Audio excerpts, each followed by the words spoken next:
तो चलिए आज चलते हैं स्पेन के एक छोटे से तटीय शहर, नाम है सैन लूसिया। देखने में तो ये जगह इतनी खूबसूरत है कि दिल खुश हो जाए, लेकिन इस खूबसूरती के पीछे छिपा है एक बहुत ही गहरा और डरावना राज। दिन के उजाले में तो सैन लूसिया एकदम किसी पोस्टकार्ड जैसा लगता है, जानते हैं। चारों तरफ धूप, सफेद दीवारों वाले प्यारे प्यारे घर, घुमावदार सी गलियां और हाँ, चर्च की घंटियों की वो मीठी आवाज। माहौल इतना शांत कि समंदर की लहरों को भी एकदम साफ सुना जा सकता है। लेकिन जैसे ही सूरज ढलता है और रात होती है, यही शांत शहर एकदम बदल जाता है। हवा में एक अजीब सी बेचैन करने वाली ठंडक घुल जाती है और शहर के लोग वो तो पता नहीं किस डर से फटाफट अपने घरों में दुबक जाते हैं, जैसे किसी चीज से छिप रहे हों। और यही हमारी कहानी में एंट्री होती है मैथ्यू गुरेरो की। सिर्फ 19 साल का एक लड़का, मैड्रिड से आया था, आर्किटेक्चर का स्टूडेंट था और सैन लूसिया की जो पुरानी इमारतें हैं ना, उनकी स्टडी करने के लिए यहाँ रुका हुआ था। अब कहानी उस मोड़ पर आती है जहाँ मैथ्यू की ये रिसर्च उसे एक ऐसी खोज की तरफ ले जाती है जो न सिर्फ उसकी जिंदगी बदल देगी, बल्कि शायद उसकी मौत की वजह भी बन जाएगी। तो एक शाम मैटियो शहर के पुराने कब्रिस्तान में अपनी रिसर्च कर रहा था और तभी उसकी नजर एक बहुत ही अजीब चीज पर पड़ी। एक कब्र के ठीक पास शादी का एक मेहराब, वो भी टूटा फूटा, जिस पर सूखे हुए फूल लटक रहे थे। अब सोचिए, कब्रिस्तान में शादी का मेहराब, ये कितना अजीब था। और बस यहीं से उस खौफ की शुरुआत होती है। मैथ्यू को धीरे धीरे एहसास होने लगता है कि इस शहर में कुछ तो बहुत ज्यादा गड़बड़ है।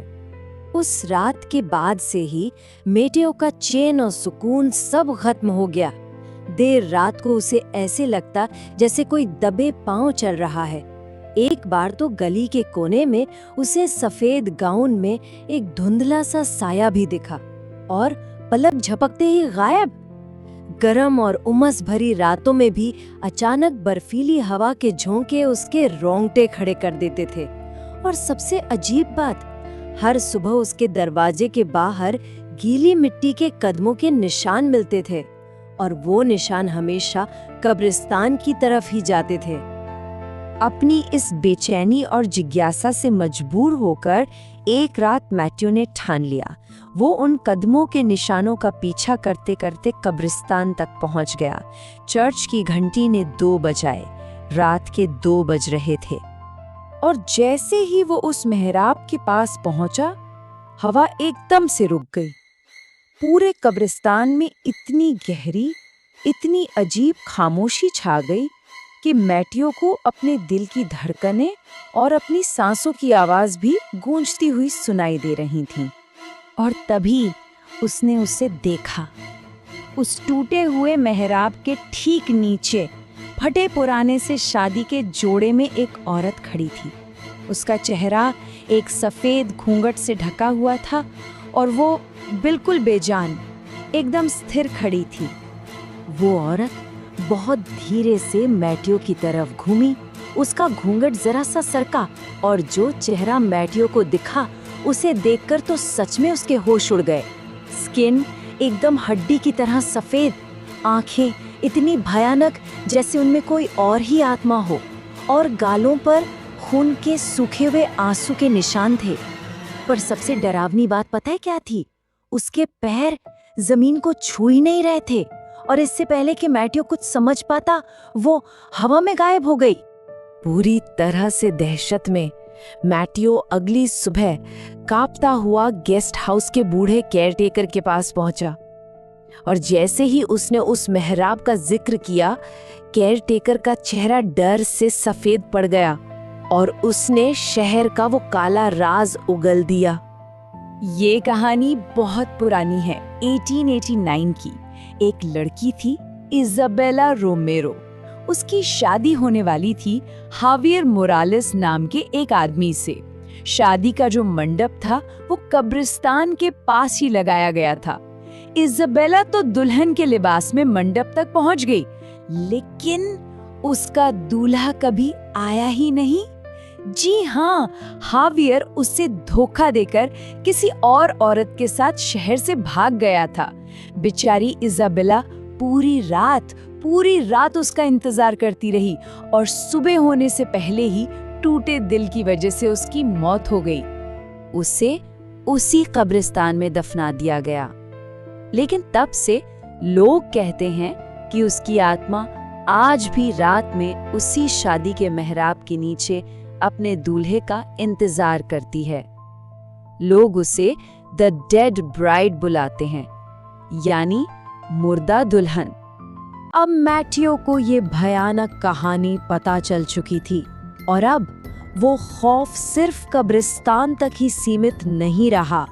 वो आत्मा अब उसके घर तक, उसके कमरे तक आ पहुंची थी।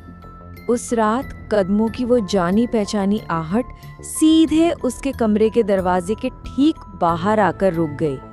दरवाजे के नीचे से एक परछाई नजर आई, फिर दरवाजे का हैंडल धीरे धीरे अपने आप घूमने लगा और अचानक दरवाजा एक झटके से खुल गया। लेकिन बाहर कोई नहीं था। मैटियो ने जैसे ही राहत की सांस ली, उसकी नजर अपनी खिड़की पर पड़ी और वहां खिड़की के ठीक बाहर वही भयानक दुल्हन खड़ी थी, अपनी डरावनी आंखों से सीधा उसे ही घूर रही थी और फिर वो एक पल में गायब हो गई। अगली सुबह होते ही मैटियो सीधा भागा चर्च के पादरी के पास। पादरी ने उससे सिर्फ एक सवाल पूछा, क्या तुम कब्रिस्तान से कुछ लाए थे? और तभी मैटियो को याद आया, अरे हाँ, उसने तो उस मेहराब से कुछ सूखे फूल उठाए थे। ये सुनते ही पादरी ने जो बताया वो इतना खौफनाक था। उन्होंने कहा कि उस आत्मा को लग रहा है कि उसका दूल्हा यानी कि मैटियो उसे लेने वापस आ गया है। पादरी के पास इस मुसीबत का कोई हल नहीं था, कोई प्रार्थना नहीं थी, सिवाय एक खौफनाक चेतावनी के। उन्होंने कहा, इसी वक्त ये शहर छोड़ दो, वरना वो आत्मा तुम्हें कभी कभी जाने नहीं देगी।